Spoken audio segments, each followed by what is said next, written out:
Huawei's MateBook series of laptops have seriously impressed the industry in the past year.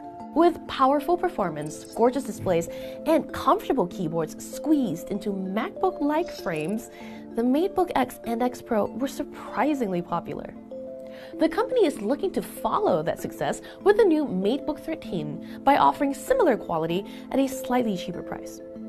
The MateBook 13 is still a strong, well-rounded laptop, but that lower cost comes with some trade-offs.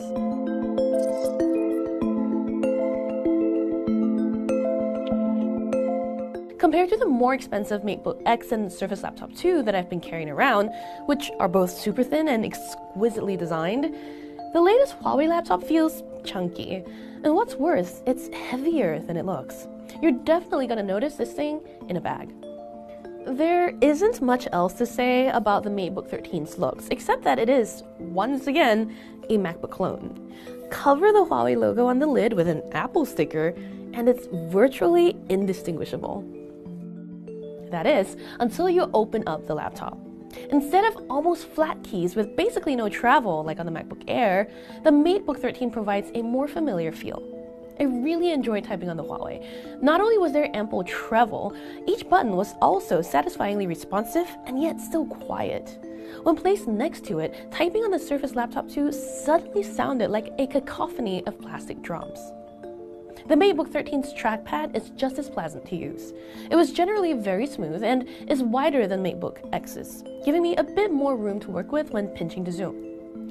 I wish it were slightly taller, but that's a minor complaint. I was slightly more annoyed by the screen. Don't get me wrong, it's a nice display and has pleasantly narrow bezels. I also like the 3:2 ratio, and in most cases, colors were lovely and details were crisp. But at its brightest, the panel hit just 300 nits, which is still quite dim. That made it hard to use outdoors or under harsh lights. Although the MateBook 13's speakers are on the bottom instead of above the keyboard like on the X series, it pushed out full, crisp audio. Even at top volume, music remained rounded and didn't sound tinny or hollow, though I did wish it got louder and that the bass was stronger. Unlike the MateBook X Pro, which hides its webcam under the keyboard, the MateBook 13's camera is tucked into the bezel above the screen.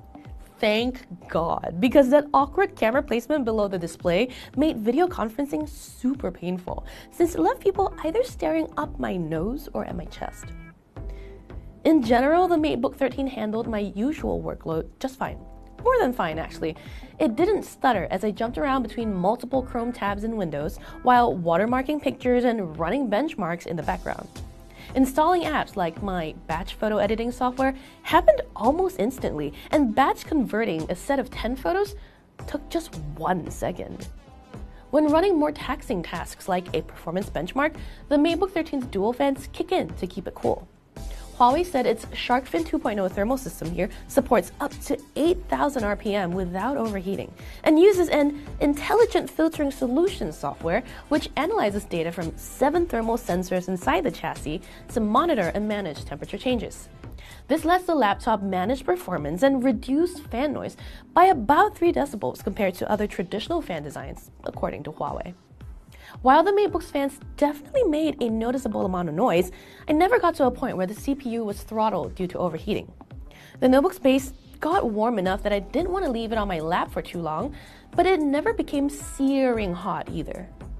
Huawei said the Core i5 version of the MateBook 13 can last up to 10 hours when playing Full HD video, and that fell in line with my experience.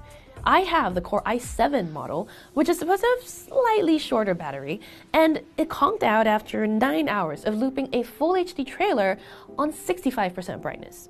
That's shorter than the Dell XPS 13 from last year by about 50 minutes. In general though, the MateBook 13 made it through most of my workday before needing a charge. At its $999 starting price, the MateBook 13 is a good combination of powerful specs and compact body. It does face tough competition from the Dell XPS 13 though, which is the gold standard in the category, and frankly, it's your best bet. The XPS lasts longer and starts at just $900, although similar configurations cost about the same. But the XPS 13 lost to the Huawei on graphics tests and has its webcam stuck below the display.